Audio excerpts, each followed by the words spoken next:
지금 우리는 사순절을 보내고 있습니다. 오늘로서 사순절 5번째 주일을 맞게 되고, 다음 주일은 사순절의 마지막 주일인 종려주일, 고난주간을 맞게 됩니다. 예수님이 십자가를 향해 가시는 고난주간을 한 주간 이제 또 보내게 될 겁니다. 이 고난주간의 막바지, 우리에게는 가장 아픈 기간이지요. 특별히 예수 믿는 신앙인들에게는 제일 아픈 기간입니다. 정확하게는 우리가 아픈 게 아니라 예수님이 아프신 기간이에요. 예수님의 아프심, 예수님이 고난을 당하신 것 때문에 역설적으로 우리는 생명을 얻었고, 우리는 구원의 기쁨을 누릴 수 있게 됐습니다. 그래서 이사야 선지자는 이 부조리에 대해서, 또는 이 부조화에 대해서 이렇게 말씀했습니다. 그가 징계를 받음으로 우리는 평화를 누리고, 그가 채찍에 맞음으로 우리는 나음을 받았도다. 예수님의 고난 때문에 우리에게는 말로 다 설명할 수 없는 유익을 얻게 되었으니, 여러분, 이것이 은혜 아니면 무슨 뜻이겠습니까? 예수님의 십자가가 그랬던 것처럼 우리가 인생을 살면서 겪는 고난도 많이 있습니다. 내 힘만으로는 견디기 어려운 고난을 당할 때가 있습니다.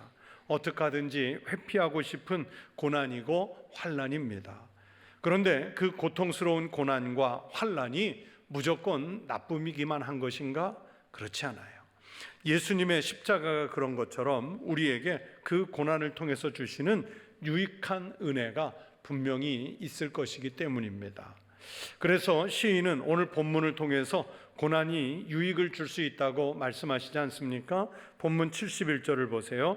고난당하는 것이 내게 유익이라, 이로 말미암아 내가 주의 율례들을 배우게 되었나이다.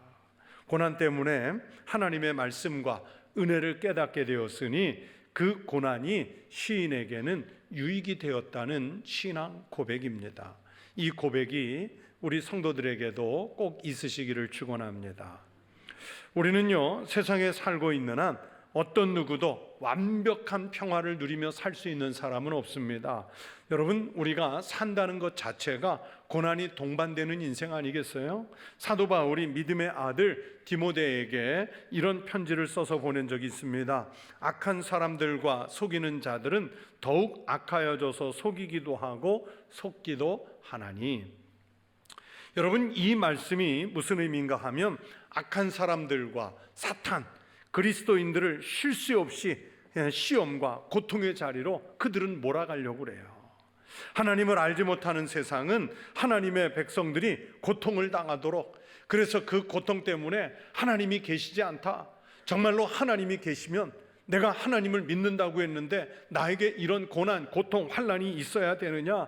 내가 지금 이 어려운 순간을 이겨가고 있는데 왜 하나님은 아무런 응답도 하시지 않느냐?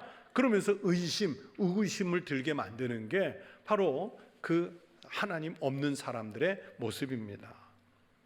여러분, 요셉이 애굽에서 정치를 기가 막히게 잘해서 이스라엘 백성들이 애굽에 있을 때 요셉의 후광으로 대접을 받으면서 잘 살았습니다. 그런데 세월이 100년, 200년, 300년 이렇게 흘러가면서 이제 왕조가 바뀌게 되고, 그러면서 요셉을 모르는 새로운 왕들이 들어서게 됐습니다.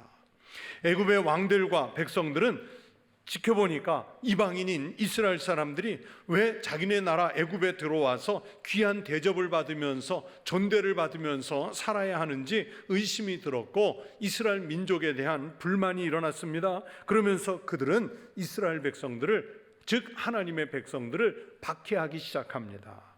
그 박해 때문에 민족의 전망 위기를 맞은 이스라엘 백성들이 하나님께 호소하기 시작했습니다. 하나님은 애굽의 왕궁에 모세라는 민족의 지도자를 두고 훈련을 시키셨습니다. 그러나 그 모세조차도 40세에 애굽 사람을 살해하는 실수를 저지르는 바람에 왕궁을 떠나서 미디안 광야에 40년 동안을 숨어 지내지 않습니까? 40년 동안 숨어 지낸 세월이 지나면서 모세를 죽이려고 그 모세를 찾아다니던 왕이 없어지면 고통이 없어질 줄 알았는데, 그래도 악은 사라지지 않았어요. 오히려 하나님의 백성들, 이스라엘 백성들을 향한 박해는, 핍박은 점점 더 심해지고 있었지 않습니까? 여러분, 이런 현상은 비단 애굽과 이스라엘 백성들 사이에만 일어나는 일은 아니지요. 지금도요 마찬가지입니다. 세상과 하나님의 나라는 여전히 이 땅에 공존하면서 갈등을 하는 거예요. 세상은요 자신들이 동원할 수 있는 모든 힘을 동원해서 하나님의 사람들을 시험하고 우리를 자기네들의 종으로, 죄의 종으로, 하나님 없는 사람들의 종으로 전락시키려고 합니다. 그 와중에 믿음을 지키려는 사람들과 갈등이 일어나는 거예요. 이 세상은 하나님께서 지으신 것인데 세상은 하나님을 알지 못합니다. 예수님을 알지 못합니다. 그가 세상에 계셨으며 세상은 그로 말미암아 지은 바 되었으되 세상이 그를 알지 못하였고, 세상이 그를, 하나님을, 예수님을 알지 못하였어요. 그래서 예수님을 믿는 성도들이 이 세상에서 신앙으로 살아가는 그 자체가 십자가를 지는 삶을 살아야 돼요. 누구든지 나를 따라오려거든 자기를 부인하고 자기 십자가를 지고 나를 따를 것이니라. 열렬한 신앙으로 유명한 기독교 철학자 파스칼은 우리 인간은 본래 하나님의 형상대로 창조되었는데 그만 우리 인간이 죄를 짓는 바람에 무엇을 잃어버렸냐면 바로 창조의 본성인 하나님의 형상을 잃어버렸다는 거예요. 그래서 그 잃어버린 하나님의 형상, 그 부분 때문에 인간이 공허하고 아주 허무한 인생이 됐는데 그 공허함을 채우기 위해서 세상의 온갖 탐심, 세상의 것으로 그 허무한 공허한 부분을 채워보려고 하는데 인간은 여전히 그것을 다 채울 수가 없고 만족함을 얻을 수가 없어요. 우리가 만족을 얻으려면 오직 하나의 방법, 그게 바로 하나님의 형상을 회복하는 길밖에 없다는 게 파스칼의 설명입니다. 파스칼의 진단처럼 하나님의 백성들은 세상에서 영원히 살 것이 아니기 때문에 이 세상의 것으로는 완전한 만족을 누릴 수 없어요. 오히려 그리스도인들이 신앙의 율례대로 하나님의 말씀대로 살려고 하면 세상이 그 믿음의 사람들을 미워하고 박해를 한다는 겁니다. 그래서 예수를 제대로 믿으면 세상에서 박해를 받고 고통, 고난을 당하는 것이 마치 당연한 일처럼 돼 있어요. 오히려 예수 없이 살면요 세상에서 더 편리하게, 갈등 없이 안락하게 살 수 있을지 모릅니다. 예수를 제대로 믿으려고 하면 오히려 고난이 따르는 것이 마치 당연한 수순처럼 우리에게 밀려옵니다. 그러나 아무리 심한 고난이 와도, 환난이 와도 우리 그리스도인들은 두려워해서는 안 됩니다. 사도 베드로의 말씀처럼 우리는 이 세상에 사는 동안에 나그네로 살고요 지나가는 행인으로 살고 있기 때문입니다. 다시 말하면 나그네로, 행인으로 사니까 고난이 잠깐이라는 거예요. 또 야고보는 우리 인생이 잠깐 보이다가 없어지는 안개 같다고 말씀했어요. 무슨 뜻이겠습니까? 그러면 안개같이 왔다가 살짝 사라지기 때문에 고난도 왔다가 금방 사라진다는 거예요. 우리가 영원히 그리고 안전하게 최종적으로 머물 곳은 바로 하나님의 나라입니다. 우리 그리스도인들은 이 절망의 세상을 살면서도 세상 사람들이 갖지 못한 희망이 있습니다. 이 세상이 돌아가는 것을 보면요 다 망할 것 같잖아요. 세상이 일어서게 하는 용기와 희망을 주는 게 별로 없어요. 그런데 이 다 망할 것 같은 세상에서 우리는 하나님의 보호를 받기 때문에 망하지 않습니다. 우리가 사방으로 우겨쌈을 당하여도 쌓이지 아니하며 답답한 일을 당하여도 낙심하지 아니하며 박해를 받아도 버림받지 아니하며 거꾸로 뜨림을 당하여도 망하지 아니하고, 망하지 않는데요. 사도 바울의 이 말씀대로 고통은 하나님의 백성들을 넘어지게 하지 못합니다. 핍박이나 환난이 그리고 병든 것이 우리 그리스도인들을 망하게 하지 못해요. 이 신앙이 바로 하나님의 백성들이 세상에서 살아가는 유일한 믿음의 힘입니다. 교회가 세상에 존재하는 이유예요. 신앙의 힘으로 세상에서 승리하는 삶을 살아가는 성도들이 되시기를 축원합니다. 말씀드린 대로 요즘 세상을 보면 들리는 소식들이 별로 희망적이지 않아요. 정치적인 불안, 경제적인 어려움 늘 만연해 있는 것이고요. 이제 코로나 전염병, 겨우 3, 4년 지나 헤쳐나온 것 같은데 언제 또 다른 새로운 팬데믹, 새로운 전염병이 우리를 엄습해 올지 모르는 위기가 있습니다. 전쟁과 기근과 또 지진과 산불과 자연재해 소식으로 온 세계가 불안해요. 21세기 이 밝은 문명의 세계에서 전쟁과 테러의 소식이 끊이지 않아요. 교육의 현장이 붕괴되고 있다고 아우성입니다. 사람들의 심령이 강팍해져서 점점 잔인한 범죄가 일어나 불안한 사회가 되고 있습니다. 과학이 그렇게 발달하고 점점 더 스마트한 시대가 되었다고 하지만 세상에서 희망을 찾는 게 불가능한 일처럼 여겨지고 오히려 사람들의 입에서 나오는 소리는 죽겠다, 못 살겠다, 힘들다, 이 소리가 떠나가지 않잖아요. 다시 말하면 희망을 상실해가는 시대에 우리가 지금 놓여 있어요. 그러나 여러분, 우리 그리스도인은 어떤 형편에서도 우리가 세상을 보는 시각은 절망이 아니라 신앙의 시각이어야 합니다.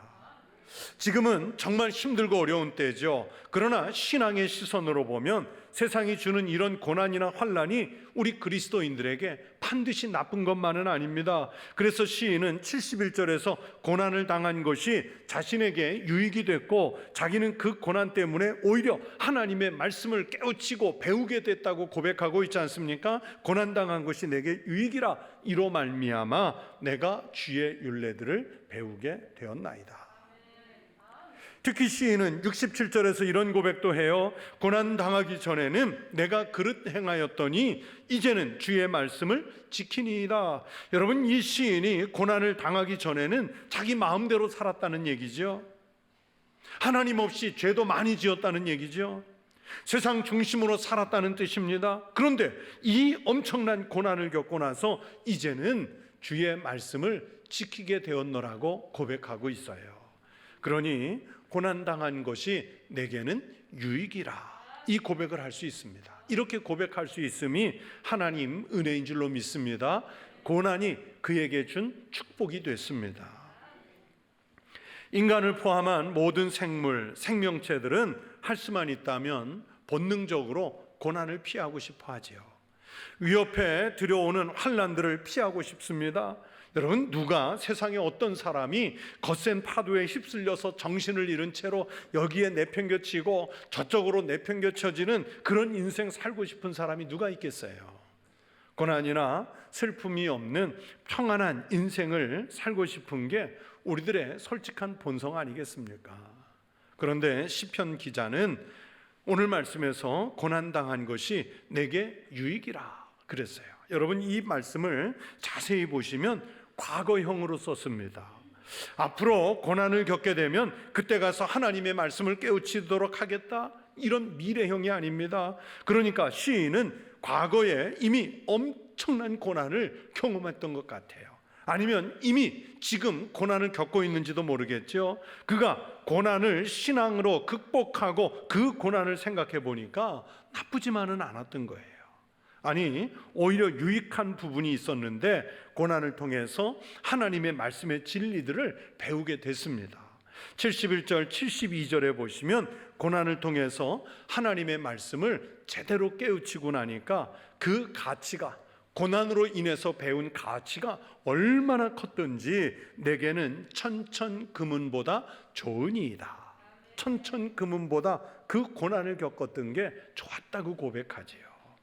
고난을 통해서 하나님의 은혜, 하나님의 진리, 하나님의 인도하심, 하나님 나라에 대한 소망들을 볼 수 있는 영적인 안목을 갖게 됐습니다. 그런데 이것이 오히려 세상에서 귀하다고 생각했던 풍요를 가져다주는 보증이라고 여겼던 천천의 금, 은보다 더 좋았다고 고백할 수 있게 됐습니다. 시인은 고난이 하나님의 도움의 손길을 경험하는 은혜의 통로가 되었다는 사실을 깨달은 거죠. 여러분, 이 시인의 고백처럼 고난이나 슬픔이 그래서 다 나쁜 것은 아니에요. 우리가 하나님을 깊이 만날 수 있는 신앙의 기회가 될 수 있고 우리 삶의 자세와 방향을 하나님 나라로 바꿀 수 있는 어쩌면 훨씬 더 좋은 천천의 금은보다 더 좋은 기회가 될 수 있기 때문입니다. 하나님은요, 언제나 우리를 향해서 귀를 기울이고 계시는 줄로 믿습니다. 그래서 우리 하나님의 백성들이 세상에서 너무 힘들어서 하나님께 부르짖으면 듣고 계시다가 응답하시는 하나님이십니다. 그들이 내게 부르짖으면 내가 반드시 그 부르짖음을 들으리라. 하나님은 하나님의 백성들의 부르짖음에 대해서 갓난아기의 울음소리에 민감하게 반응하는 엄마와 같이 우리의 부르짖음에 민감하게 반응하시는, 응답하시는 하나님이신 줄로 믿습니다. 여러분, 그래서 이런 고난의 때에 고통을 느끼는 것이 어떤 때는 좋은 일일 수 있어요. 옛날에는 문둥병이라고 했는데 요즘은 그렇게 부르면 안 돼요. 나병 또는 한센시병이라고 많이 부르지요. 이 한센시병이 무서운 것은 자기 신체가 썩어 들어가는데도 그 아픈 고통을 잘 느끼지 못하는 거예요. 고통이 없으니까 병이 든 줄 잘 몰라요. 세계 최고의 한센시병 전문가였고 인도에서 20년 그리고 미국에서 30년 동안 나병 환자를 치료하면서 선교사로 일생을 살다 가신 분 중에 폴 브랜드 박사라는 분이 있습니다. 이 폴 브랜드 박사는 우리나라에는 많이 알려지지 않았는데 우리나라에 뜻밖의 많이 알려진 기독교 영성 작가 그 필립 얀시라는 분이 있습니다. 기독교인들이 참 많이 이분의 책을 읽지요. 이 필립 얀시와 폴 브랜드 박사가 함께 쓴 고통이라는 선물이라는 책이 우리나라에도 꽤 알려져 있습니다. 제가 이 고통이라는 선물 책에서 읽은 이야기 중에 폴 브랜드 박사가 이런 이야기를 경험담을 썼어요.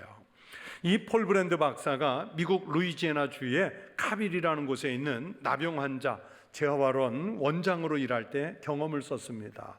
며칠 동안 영국으로 출장을 갔는데 그곳에서 몇 군데 일을 본 후에 오랜 시간 동안 기차를 타고 런던에 도착을 했습니다. 그날 밤 호텔에서 잠자리에 들려고 신발을 벗고 양말 한 짝을 벗는 순간이었는데 팔 뒤꿈치에 아무런 감각이 없는 거예요. 보통 사람들이라면 대수롭지 않게 넘어갈 수 있는 일인데 수십 년 동안 이 폴 브랜드 박사는 나병 환자들을 돌보고 수술한 경험이 있기 때문에 이 순간적으로 불안한 생각이 들었어요. 불안한. 그래서 폴 브랜드 박사가 급히 일어나서 아주 긴 핀을 찾아가지고 그 핀으로 가장 아픈데 발 복숭아뼈 밑을 깊이 찌르는 거예요. 그런데도 감각이 없어요. 핀을 뽑아가지고 다시 한번 또 찔렀어요. 여전히 거기에서는 피만 솟구치지 감각이 없는 거예요. 자신이 나병에 걸린 거예요. 이 폴 브랜드 박사는 밤새도록 잠을 못 자고 힘들어했다 그랬어요. 이제 나병 환자로서 남은 인생을 살아가야 할 두려운 마음이 머리에서 떠나지 않습니다.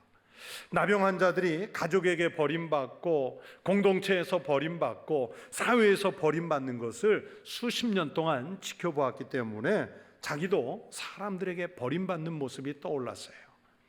가족들에게, 자기 병원의 사람들에게, 가까운 사람들, 사회에서 버림받고 살아갈 생각을 하니까 밤새 눈물이 쏟아졌어요. 그렇게 고통의 밤이 지나고 동이 트는 새벽이 됐습니다. 폴 브랜드 박사는 이제 자기 인생에는 희망이 없을 것이라 하는 그 절망의 생각을 갖고 어제 찔렀던 그 복숭아뼈 밑부분을 그 침으로 다시 한번 꾹 찔렀는데 그 순간 기절할 듯이 너무 아파가지고 호텔 방 안이 떠나가도록 비명을 질렀다 그랬어요. 여러분, 그러면 이 박사에게 그 순간의 아픔, 그 고통이 슬픔일까요? 아니면 축복이었을까요? 축복이에요. 그제야 폴 브랜드 박사는 자기가 어제 장시간의 기차 여행으로 앉아있는 동안에 신경의 한 부분이 눌려서 발이 마비 상태가 됐다는 걸 알았어요. 왜 비행기 장시간 타도 이런 현상이 있잖아요. 그 후로는 이 폴 브랜드 박사님은 실수로 칼로 자기 손가락을 베었을 때도 그 아픈 중에, 그 고통 중에 감사하다. 발을 잘못 디뎌서 크게 삐었을 때도 너무 아파서 발짝발짝 뛰면서도 그 아픔에 진심으로 감사하다 그랬어요. 심지어 버섯을 잘못 먹고 온몸을 뒤틀면서 밤새 토하는 그 심한 고통을 당할 때도 폴 브랜드 박사는 고통 중에 하나님, 오늘 나의 고통에 감사합니다, 감사 기도를 드렸답니다. 그래서 이분이 필립 얀시와 함께 고통이라는 선물, 그 책을 쓴 거예요. 여러분, 우리는 고난을 만나면 무엇을 해야 이 어려운 때를 이겨낼 수 있을지 우리의 지혜로는 난감하기만 하죠. 어디서부터 손을 대야 이 난국을 이겨낼 수 있을지 정말 어렵습니다. 그러나 여러분, 우리가 고난을 당하고 여러 가지 어려운 일들로 힘겨운 때를 보내면 그 고통을 느끼는 것 자체가 살아있다는 증거입니다. 아직도 아픔을 느낄 만큼 우리가 건강하다는 뜻이에요. 특별히 공동체가 함께 고통을 느끼고 내 개인의 생활에서 고통을 느낀다면 그것은 여전히 하나님의 관심을 불러일으킬 만한 축복의 통로가 될 수 있습니다. 하나님은 하나님의 백성들의 귀에, 고통에 귀를 기울이시는 하나님이십니다. 시편 116편 10절에서 시인은 내가 크게 고통을 당하였다고 말할 때에도 나는 믿었도다. 고통 중에 더욱 믿음이 견고해지는 자신의 신앙을 고백하고 있지 않습니까?